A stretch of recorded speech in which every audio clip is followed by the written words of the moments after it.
Welcome back to Skies Above Britain from GMT Games. We're on to Chapter 2 here, but unfortunately a bit of a catastrophe. The audio from the first two patrols was completely corrupted, and so what I'm going to do in this video is just kind of walk you through those patrols and what happened, and then we'll jump back in with patrol number 3. You can take a look here at the roster for this mission. Of particular note, Joshua Clark Jr. is a brand new green pilot, having been shot down last time.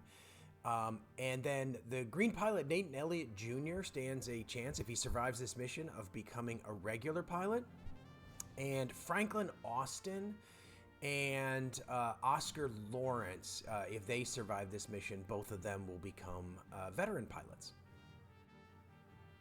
We start by rolling for position, and as is normal for us, we end up in the deep zone for this particular patrol, and then end up rolling for the sun here in a second, and we end up with the sun in the sort of the sun position doesn't move from what you see on the board, so we end up with sun, and it is on the starboard side. Our first and only vector tile here is a straggler, which we choose to ignore. We spend a fuel and move ourselves to high in the middle zone. The next vector tile gives us flak, and we use that flak to tally-ho ourselves over into that coast zone. But the raid appears on the map with a significant amount of escorts. It's got 2 heavy 110s port and starboard and a heavy 109 in the ahead box. We hold our breath as we flip over the next tile because we don't want to see a raid marker, but it turns out that it's a straggler. So we simply ignore that, and now we're going to get a chance to intercept. The 110s that are in the side that we want to come in on mean we have to roll an 8 to intercept. So after some discussion, we end up deciding to use our out of the sun bonus to roll 2 dice. That interception succeeds, so then we roll for bombers, and much to our delight, we get a flight of Stukas. We line ourselves up on the Stukas for the first pass, and since the raid hasn't dropped its bombs yet, our main aim is to get the formation broken apart. So we're targeting really kind of we're going to target those middle tiles, but we also want to shoot down as many as possible, since Stukas tend to be the easier bombers to shoot down. This is what things look like after our first pass. We've disrupted the entire formation. We've created 6 stragglers from the formation. Yellow Leader has gotten himself a kill. The other kill actually came from flak, but unfortunately Yellow 3 and Red Leader have taken hits. So we roll for those 2 hits, and Yellow Leader is fortunate, and his hit ends up being trivial, but unfortunately Red Leader is off to the cockpit fate box.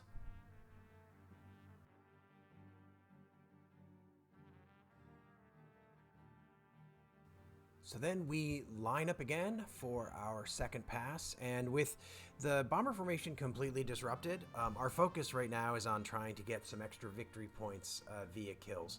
So generally speaking, we're going to line up 2 fighters on a bunch of Stukas that already have 1 damage, hoping we can get 2 hits and shoot them down. But in one case, we end up with just 1 pilot since we have an odd number of pilots remaining.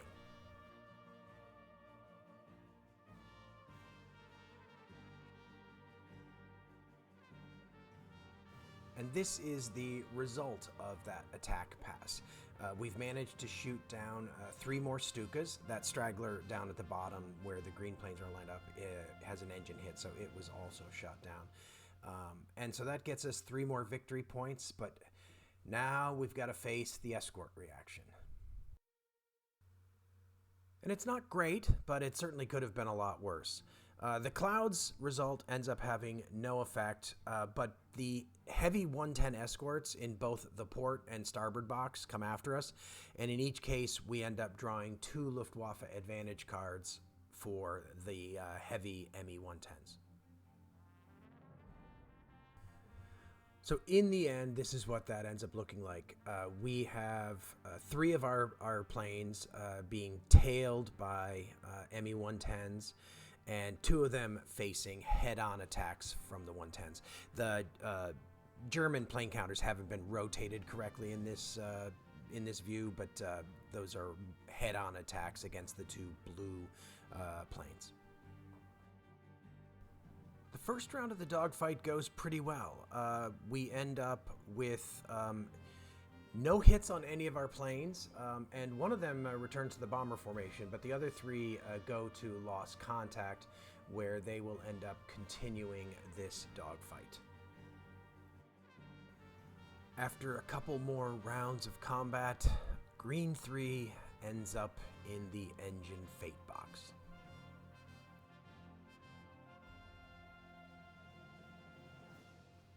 Yellow leader goes around and around with the 109s and ends up with an engine hit himself, but luckily for us, in his case, it's a trivial hit. There's a lot of heavily damaged and extremely tempting Stukas, but in the end, with only 3 planes left in the bomber formation and 3 heavy escort stations, we decide that discretion is the better part of valor, and we exit the bomber formation and end the patrol.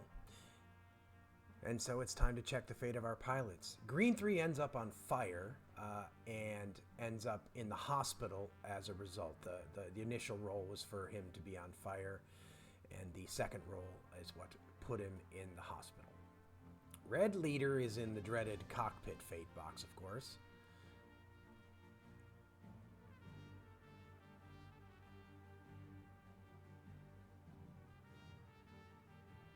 And he crashes.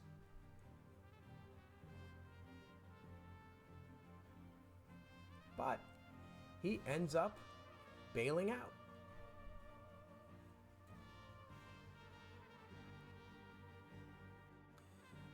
So as we look at the aftermath of that patrol, Franklin Austin, as mentioned, becomes a veteran. And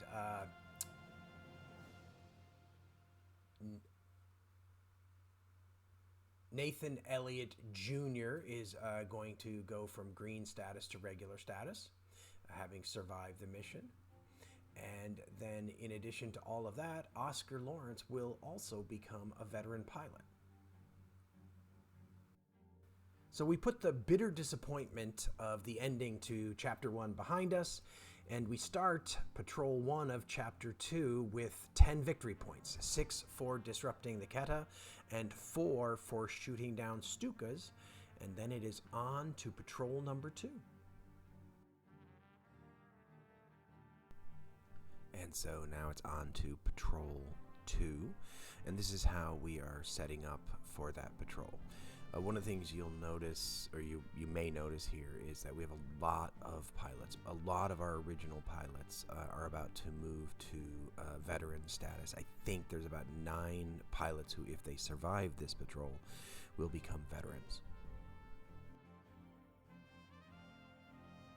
So we roll for setup, and as usual, we end up in the deep zone to start with, and the sun is clear and on the starboard side.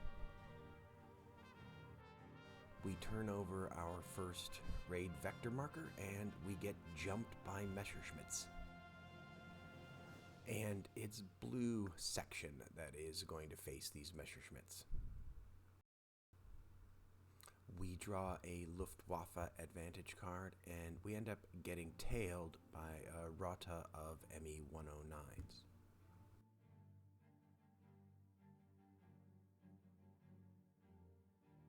After some discussion, we decide to give the slip maneuver a try in the hopes of keeping most of the section together with the squadron, and that actually succeeds. We end up drawing a slip icon on the dogfight card. And so Blue Leader and the Messerschmitts go off together to Lost Contact to finish this dogfight on their own.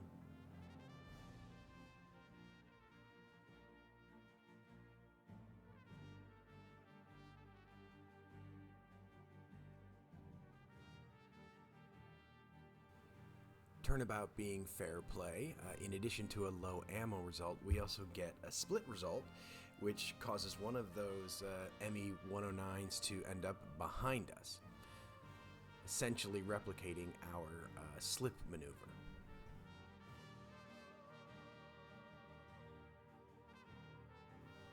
So when you find yourself in this position where you are both tailed and tailing, you can choose to maneuver against the plane that is coming in on your tail, at which point you just allow the one that you're tailing to get away. And that's what we choose to do here. We decide to turn to try to avoid the plane that has us tailed, but the one that we're tailing simply goes away. And the turn maneuver here succeeds. If we were a green pilot, we would have taken a hit, but we're not. And so now we're head-on against that Messerschmitt.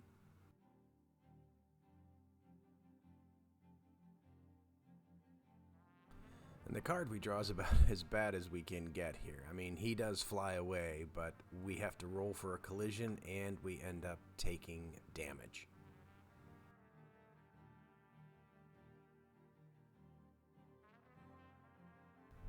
There is no collision, so that's good. And it seems good because we get an engine 5. That's a very survivable bit of damage. But unfortunately, it turns out to be a pretty severe engine hit, and Blue Leader is off to the engine fate box. Having revealed the last raid vector marker, we burn 2 fuel to move ourselves to high in the middle zone. And then we reveal the next raid vector marker.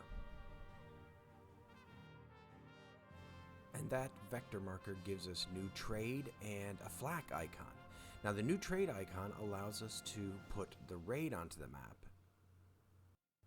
And it's here that we make a fateful decision. We don't like the odds of intercepting the raid from one zone over, so we decide to use the tally-ho to burn a fuel and move ourselves to the coast zone, hoping that we will get a chance to intercept before we draw another raid marker. Unfortunately for us, the next vector tile contains a raid marker, so the raid ends up dropping its bombs and we don't get a chance to disrupt them. During the contact phase, since we're high, we burn a fuel to come in out of the sun. We roll for escorts here a little bit later than we should, and we end up with a heavy 109s in the lead box and just regular 110 escorts in both the port and starboard boxes.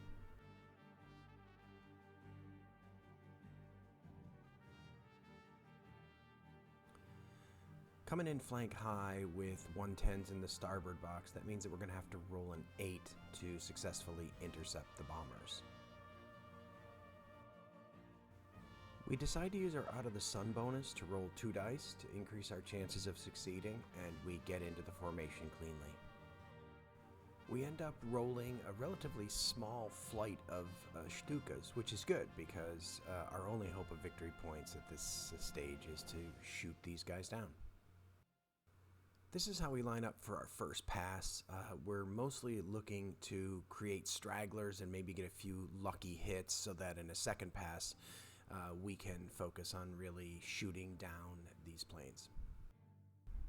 Unfortunately, the game has other ideas, and while we do knock the formation around a little bit, we don't get a single kill, and for all of that, Yellow Leader and Yellow 3 end up with damage markers. To make matters worse, we fail both of the rolls, and both pilots head off to their respective fate boxes.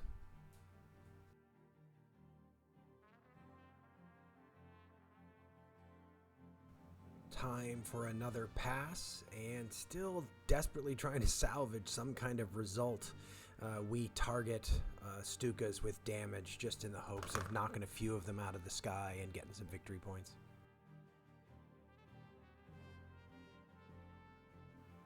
In the end, only Red Leader manages to get an engine hit on a Stuka and knock it out of the sky. Meanwhile, Blue 2 takes a fuselage hit.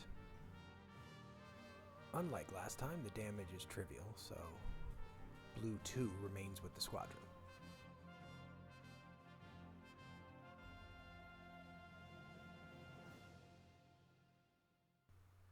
Escort reaction is not too bad either, with only the 110s in port and starboard coming after us, and each of those only drawing one card.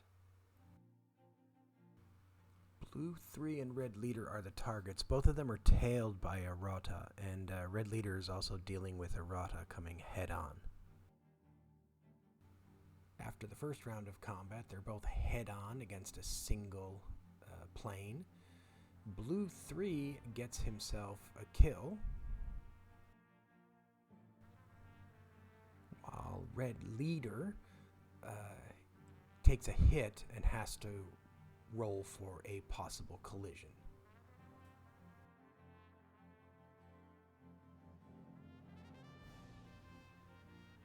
The engine hit proves serious, and Red Leader is off to the fate box.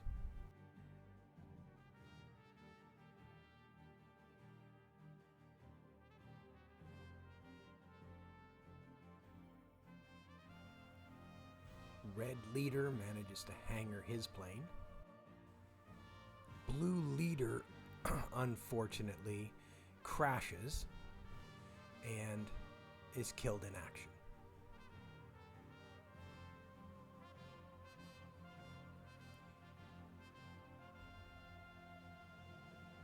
Yellow 3 manages to hangar his plane. And Yellow Leader likewise crashes, but in his case, he only ends up in the hospital. Not a good day at the office. On the bright side, we have quite a lot of pilots who become veterans as a result of this mission, but at the end of the day, we only have 3 victory points to show for it. Thanks for sticking around for this recap of Patrols 1 and 2. Sorry about the mishap, but we will be back with Patrol 3 as normal. See you then.